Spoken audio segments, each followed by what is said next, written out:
This happened a couple of years ago, right before school ended. It was the last day of 8th grade. It was exactly what you'd expect on the final day of middle school: excitement and bittersweet goodbyes.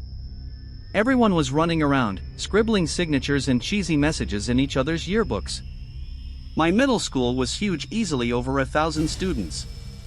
So, to keep things manageable, the teachers collected our yearbooks and passed them around to different classrooms, making sure everyone who wanted to got a chance to sign.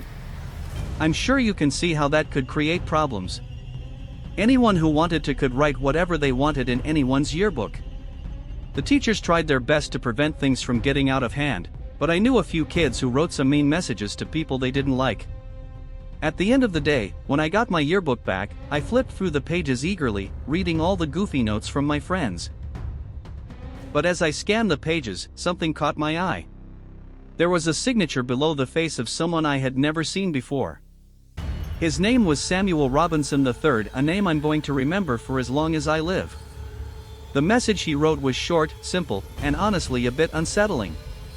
It read, HIGS. I'll be seeing you again. I stared at the page, confused out of my mind. I'd never even spoken a single word to this Samuel kid. It wasn't like there was anything I could do about it, though. The school year was over, so I couldn't see him even if I wanted to. I just chalked it up to some weird kid being weird, or maybe an honest mistake. Either way, I stopped thinking about it. A few hours passed, and before I knew it, I was at home, hosting a sleepover in my basement with my best friends, Kevin, David, and Karen. The four of us ate Doritos and played Call of Duty all night. My parents' bedroom was 3 floors above us, so we didn't have to worry much about keeping the noise down. We were messing around on my dad's rowing machine sometime just before 2 when we heard a sharp knock at the storm door. The sound instantly silenced us. Who the hell would knock on the storm door? It must have been someone who either didn't want to wake my parents up, or knew we were down there, or both. It didn't make sense. The person kept knocking in the same. The knocking had a rhythmic pattern. I could tell Karen was about to say something, and I couldn't stop him in time. In a loud and assertive voice, he asked who was there. I wanted to knock him out. He had basically broadcasted to whoever was out there that we were down there. My basement doesn't have any external windows, so it was unlikely they had known we were down there, but now they did. After a long pause and no more knocking, a muffled voice answered back. He said, "Come around to the back door," in a high-pitched voice that genuinely sounded cheerful, like he was a friend of ours trying to join the sleepover. It was definitely a teenager's voice too, and it didn't sound like someone pretending to raise their pitch. I was pretty scared, I can't lie. My friends were seemingly unfazed though, like they thought it was somehow exciting that some random kid was outside my house. They insisted that I at least check it out, and even though I didn't want to, they pressured me into it. We crept upstairs, careful not to make too much noise. I approached the back door slowly, trying to ignore the pounding in my chest. Through the narrow glass pane beside it, I could see a shadowy figure standing under the dim light. I got a little closer, and his face came into view. My jaw nearly hit the floor when I realized who it was. It was him. It was that kid, Samuel Robinson III, who had signed my yearbook. My friends went to open the door, God knows why, but I stopped them, saying I knew who it was. I explained to them what had happened, and that changed their mood a bit. Keep in mind, Sam was still standing outside while we were talking, and he could definitely see in at us. He must have noticed how freaked out I was because he started motioning to the side of the house, like he wanted me to go over to the window. You might be wondering why none of us were taking the situation more seriously. I honestly think it was because it wasn't like some older, strange man was harassing us, it was a kid from our own school. Still, I wasn't opening the door for him. Instead, I went over to my kitchen window and cracked it open just a tiny bit. My friends followed me and stood a little off to the side. He walked over to the window, and I asked him what he wanted, telling him I recognized him from our yearbook. He said, "Oh, so you got my message." And then he introduced himself as Sam. He went on to say that he had always watched me from afar, that we could have been good friends. I agreed with him, just so that I wouldn't piss him off. But there was a 0% chance I would have ever been friends with this kid under any circumstances. I didn't want to press him right away, but I had to know, so I asked him how he knew where I lived. He didn't respond, and I didn't know what to say. Before I could de-escalate the situation, David called him a creepy stalker and told him to piss off. Sam's smile disappeared. He tilted his head, like he didn't understand what David had just said. Then, just as quickly, his expression twisted into something I can only describe as hatred. He went from passive and honestly kind of friendly to aggressive and angry. He started screaming things at me. How he hated my friends and thought we should all die. How my ex hated me, and random stuff he had no right knowing. He reached toward the window and tried to force it open, but I jammed it shut and locked it. He started snarling at the window and banging on it like an animal. He was 2 seconds away from shattering it. I'm telling you, we must have caused quite the commotion, because my parents came rushing down the stairs, demanding to know why we had woken them up. That's when Sam ran away. I told my parents what happened as quickly as I could, and my dad raced outside in his underwear. He came back a few minutes later saying he had no idea where the kid went. I'm not sure why, but my parents didn't call the police. They just told us to go back to sleep and said they'd deal with the school the following morning, just to give the kid the benefit of the doubt. The next morning, they contacted the school. That's when we learned the disturbing truth. Sam had been expelled a few weeks before the year ended, and he shouldn't have even been at the school on the last day. Apparently, the yearbooks were printed before his expulsion, which explained why his picture was still included. That meant he had snuck into the school somehow, just to write me that message, which freaked me out beyond belief. Despite working with the school to find out more, nobody could track Sam down. It was like he and his parents didn't exist. The whole thing was a pretty big deal, but the school did what they could to keep things under wraps. To this day, I still have no idea how he knew where I lived. That's what freaks me out the most. The running theory is that he was a mentally challenged and troubled young boy who took a strange liking to me for whatever reason and then stalked me for who knows how long. My parents were worried for weeks. It's something we don't talk about anymore because it's just uncomfortable. But living in that same house has never felt the same ever since.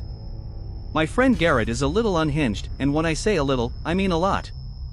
He's one of those guys who goes around boasting about how crazy and aggressive he is, like it's cool or something. He's constantly getting into fights, doesn't know how to keep his mouth shut, and spends more time in the gym than anywhere else, including his own house. There are actually 5 stories about him I could choose to tell, but the scariest one by far is the one you're about to hear. It also directly involves me, and I feel much more comfortable telling my own story rather than someone else's. This happened a couple of weeks ago, which also, coincidentally, was the last day of senior year, May 2019. The graduation ceremony wasn't scheduled for a few days, so even though we were technically done, we still had to stick around. It's tradition for all the graduating seniors to get plastered on the last day of classes, so that's exactly what we did. There's this huge clock tower in the center of campus where all the seniors convene to get drunk, which is exactly where we were at 10 p.m. It was packed. There were over 1,000 people crammed into that one courtyard. It was bittersweet, for me, at least, but I think everyone was mostly just relieved to be done with finals, which are pretty tough at my school. There are a handful of other senior traditions I could tell you about, but I'm going to try to keep things succinct. There were 6 of us, me, C, T, R, N, and obviously Garrett. I don't think the rest of my friends would be comfortable with their names out there, so I'm just calling them by their initials. I should also quickly mention that we lived off campus, meaning we had to walk through the city to get home. There are a decent amount of homeless people in that city, so it's not rare to encounter some of them late at night. Anyway, we were heading back home from the clock tower when Garrett did some, well, Garrett stuff. It wasn't really his fault, but that's neither here nor there. As we were crossing the street, some random homeless guy ran up to our group and started tweaking. Usually, the homeless people around here keep to themselves since they're all tripping on drugs and barely notice their surroundings. But this guy clearly wanted to engage. He was just standing in the middle of the crosswalk yelling things at us like he was a bridge troll protecting the other side of the street. We laughed a little and started walking in a wide semicircle around him since we didn't want to piss him off or antagonize him. Well, everyone but Garrett, that is. Instead of disengaging, Garrett started yelling things back at the guy, telling him to get the F*** out of the street and to stop harassing strangers. The tweaker didn't like that and took a few aggressive steps toward him. That's when the rest of us jumped in to prevent an actual altercation from happening. We must have intimidated the tweaker because he stopped charging and went back to just yelling random stuff. I pulled Garrett out of the street, trying to get him to behave, but he pushed my hand away. Before any of us could do anything, he suddenly charged full speed at the tweaker and screamed, "Crazy!" The tweaker started running away, which caused Garrett to stop mid-charge and start laughing. I know it's bad, but the scene was genuinely funny, as messed up as it was. It was like running full speed into a flock of birds and watching them scatter. We started walking toward our house after that, but after a few minutes, we realized the tweaker was still following us. When he caught us looking back at him, he started yelling things about how we'd made a big mistake and how he was going to, quote, call a niche, whatever that meant. We started heckling the guy back, hoping he'd get scared and leave. But I'm pretty sure we only intensified whatever tantrum he was having. Look, I'm not proud of everything that happened that night, but we were about to graduate from a very prestigious university and had been celebrating all night with alcohol, so we weren't exactly in the best headspace to evaluate the situation. About a block away from our house, we realized the guy was still following, albeit a little further back. Now, I told the rest of the guys I didn't feel comfortable leading him to our house, and the other guys agreed. So, naturally, Garrett took off toward the homeless guy before the group could even come to a consensus. He once again sprinted at the guy, who just like before fled in the opposite direction. Garrett turned and jogged back toward us, and we all jogged up the street. We thought that was it. We made it back to our house, pretty confident we hadn't been followed that time. I'm not even going to go into what we did back at the house. Let's just say it was a level of degeneracy I won't be approaching again anytime soon. I can't even tell you what time it was when I stumbled out the front door to pick up my DoorDash, but that's when I noticed something odd. The side gate that led into our backyard was wide open. It was especially weird because we usually tied it shut with this little strand of twine. So, the door being open meant someone had deliberately undone it. I instantly made the connection. It was probably that guy from earlier. I had just enough sense to connect the dots, but apparently not enough sense to react accordingly. The smart thing would have been to alert my friends, but my drunken self decided to investigate. I set the DoorDash down on the porch and walked around the house, trying my best to stay upright. I turned the corner into the backyard, and before I could even see anything, I felt a rope tighten around my throat. I flailed wildly, but it was no use, someone was strangling me from behind, and there was nothing I could do about it. I could feel the frayed ends of the rope digging into my neck as he pulled with everything he had. I genuinely thought I was going to die. With everything I had, I swung my legs backward and managed to knock him off balance. We both hit the ground, and I could finally breathe again, but he was still on top of me. In a fit of rage, he clawed at my face, and I could feel blood streaming down my cheeks. I threw him off of me, and he got to his feet before taking off into the night. I'll try to keep things short from here. I ended up having to go to the hospital that night. The cuts weren't too bad, but I needed a bunch of shots to protect me from whatever diseases the guy might have had. The police were less than helpful, and since I was moving out a week later, there wasn't much I could do anyway. When I was in the 7th grade, there was this kid named Sven in my homeroom. To put it mildly, he was a bit strange. He was one of those kids who didn't socialize with anyone else, even though people frequently tried to include him in things. I didn't have all my classes with him, but from what I remember, he would always sit in the same spot in every room, the back corner, opposite the door. Without fail, he'd show up to school in the exact same outfit every day, cargo shorts and an oversized burgundy hoodie. He obviously didn't talk much, but when he did have to answer a question or read a passage, he had this really deep voice that a lot of other kids made fun of him for. I don't recall him having any friends at all, which kind of made sense. This one time, my friend Tyler caught him slicing worms during recess, which I'm pretty sure he ended up getting detention for. Speaking of recess, Sven would spend the whole period by himself next to the fence that bordered the woods. He never played any games or did anything even remotely kid-centric. He'd just stand next to that fence, doing God knows what. Some of my friends claim to have seen him talking to someone on the other side, but I've personally never seen that, so I'm not going to spread potential lies.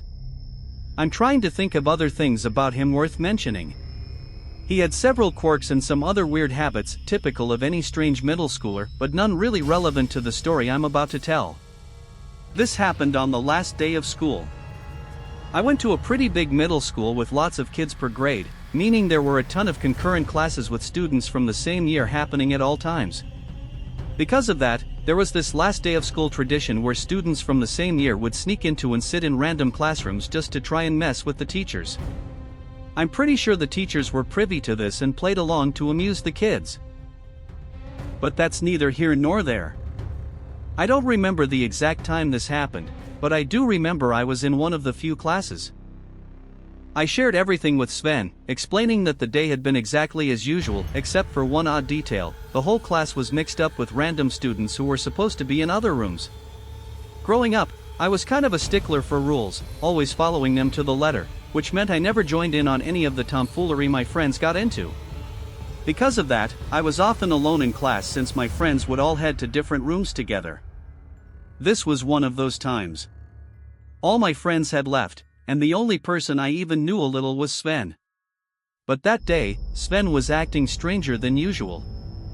I can't fully remember what we were learning, but I distinctly remember him tapping his foot aggressively, something he never did, and constantly looking around the room like he was searching for someone or trying to keep tabs on someone. I don't think he was watching me, but I couldn't be sure. Another thing I noticed was that there were way more kids in the class than normal. Many I didn't recognize at all. While one or two unfamiliar faces were normal due to the classroom shuffle, this felt different. Then Miss Bell, our teacher, told us to get into groups of 3 or 4 to work on some end-of-year reflection worksheets. Most kids just used it as an excuse to talk and mess around. At one point, Miss Bell walked over to her desk, picked up the classroom phone, and turned her back to us. A few minutes later, another teacher, probably from the room next door, showed up. They stood just outside the door, whispering quietly. It wasn't a long conversation, maybe 30 seconds, but something about it felt off, like they were trying not to cause a scene. Miss Bell looked uneasy, worried, even. After they finished, both teachers came back inside but said nothing to the class. Instead, they knelt down next to a few specific students' desks and spoke quietly, clearly trying not to draw attention. A minute later, those kids got up and quietly followed the teachers out of the room. The kids who left the classroom quietly followed the teachers down the hallway, but no one else seemed to react. I felt like I was the only one who even noticed what was happening. A few minutes later, Miss Bell returned alone. She didn't mention the kids who had left. Instead, she just sat back down at her desk and started shuffling papers as if nothing had happened. Then, suddenly, the fire alarm blared through the school. Miss Bell didn't seem surprised, almost like she expected it, and calmly told us to line up and head outside. We joined the rest of the school out by the field behind the building, grouped as usual by homerooms. While standing there with familiar faces, I looked back at the school out of habit and thought I saw something move in a second-story window. It was quick, maybe just a shadow or reflection, but it felt wrong. The school was supposed to be empty. I kept my fear to myself, but I was genuinely scared about going back inside. We never did. Before the alarm even stopped ringing, sirens sounded, and a whole line of police cars pulled into the parking lot. Officers rushed into the building without wasting time. No one explained what was going on, teachers just told us to stay calm and wait. Eventually, someone announced the school was letting everyone out early, no buses, and that we had to call our parents. We were never officially told what happened, but my parents later shared the school's explanation. A group of kids who didn't belong to our school had somehow gotten in, and there was a rumor they planned to set the place on fire.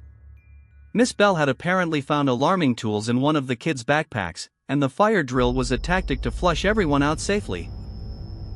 The details are still fuzzy, and I hope I'm recounting everything correctly, but what stuck with me most was what my mom said, that Sven had led those kids in through the side fence during recess. The whole event was so bizarre it's hard to fully process, and after that day, I never saw Sven again.